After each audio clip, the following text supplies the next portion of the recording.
play isn't just fun.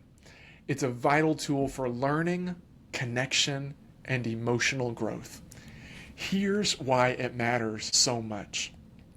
There are so many powers of play, but play can enhance learning, enhance connection, and enhance just joy.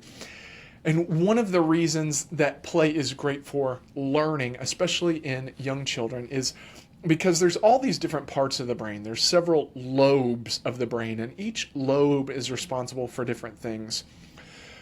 But there's one lobe, it's called the frontal lobe, that is responsible for putting all those things together and making sense of it. The problem is that for young children under the age of 12, there's not a strong connection to the frontal lobe, so their brain doesn't do a great job at putting all the things together. What play does is it engages multiple areas of the brain, because there's a part of the brain that's responsible for touch, and there's another part of the brain that's responsible for sight, and there's another lobe in the brain that's responsible for hearing and for smell, and there's another lobe in the brain that's responsible for taste. So when a child is playing, they are engaging all those lobes of the brain through touch, taste, sometimes taste, smell, sight, and hearing. All those different lobes of the brain are engaged, and the frontal lobe doesn't have to do it. It's being manually done because the brain can't automatically do it just yet. There's another part in the brain that's called the parietal lobe, and it's in the back. This is the first part of my head that went bald, and that's how I remember it. The parietal lobe, and the parietal lobe is responsible for synthesizing all of our sensory information. The frontal lobe is responsible for processing all of our logical thought information and synthesizing all of that information. Well, the frontal lobe isn't quite fully connected, but the parietal lobe is. So if you can engage senses in learning, then the parietal lobe can do what the frontal lobe can't yet do, and you can manually do for a child's brain what their brain can't automatically do just yet. This is the reason why when we're teaching children the ABCs, we don't just say, repeat after me, A, B, B, C, C. We say, hey, everybody, sing it with me now. A, B, C, D, E, F, G, H, I, J, K, L, M, P. And we make it fun. We engage different senses. We may even dance. It's also why in children's classrooms in elementary school, you can see that there are banners hung everywhere, and sometimes there's the alphabet up there and it's got a picture of an apple next to the A, and there's a picture of a ball next to the B, and there's a picture of a cat next to the C. It's to engage those different senses, because the more you can engage different senses, it helps children learn. Playing together with a child also fosters a sense of connection and builds trust between kids and adults. Play is serious business for kids, but play is also very important to them. It's much more serious maybe to them than it is to you. And if they let you in on their play, it's because they trust you or they want to trust you more. Playing with your child helps you have a positive experience with your child over something that they care about, and it helps you to build connection with them.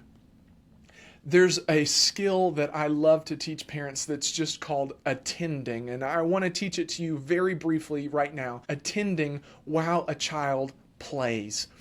Attending, in, for lack of a better term, is just like being a narrator for a child while they play. I have two clients who come to mind when I talk about this, because one of them actually called me out on it.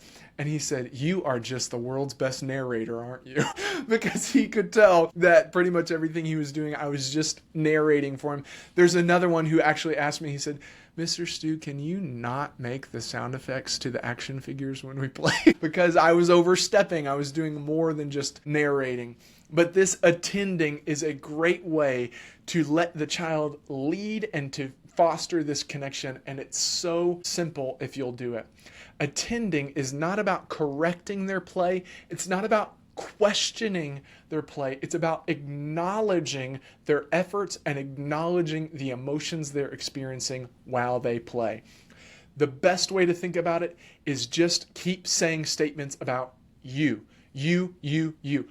You are doing this. You are doing that. I'll give an example. If a child is building something with Legos, then I'll say, oh, you know how to put those together. Oh, you are building it higher now. You picked the ones that you wanted. You made all those the same color. You are building it even taller. You added a door. You want some windows. Oh, do you see? It's just you. And I'm not asking, I'm not saying, oh, did you want those to be the same pattern? No, I can see they wanted those to be the same pattern. And if I say it and I'm wrong, they'll tell me. I don't have to ask. It's just narrating what they're doing. And I'll also acknowledge the emotions that they're feeling. They'll hold it up and smile, and I'll say, you are so proud of what you made. I see you're frustrated because it fell apart. You hear me saying a lot, oh, that's just how I think about things. I don't say as much when I'm talking to the child, but it's just, oh. See, there we go again. You're feeling frustrated because it fell down.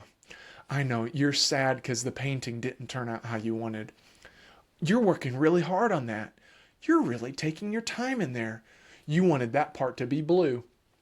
Do you see? It's all about you. And when you make it you, the child sees that they are important to you.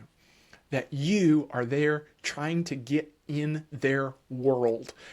If you can do that with your child, and start at just 5 or 10 minutes a day where they get to choose the activity and you are just going to attend with them. You are just going to give them acknowledgement for their efforts, acknowledge what they're doing, acknowledge their emotions while they're doing it. It will build such a strong connection with them. My mom and dad did this when I was younger with me and my brothers, but the times I remember the most are with my older brother. They would go and watch him play video games.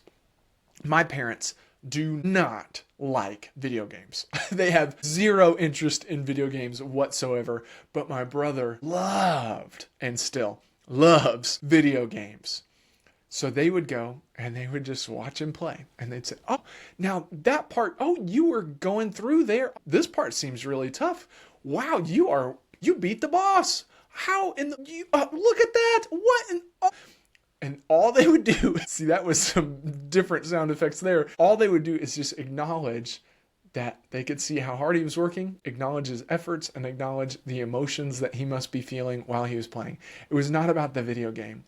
It wasn't even about them enjoying the video game. They didn't care about the game, but they wanted to connect with him over something he loved. You can do the same with your child.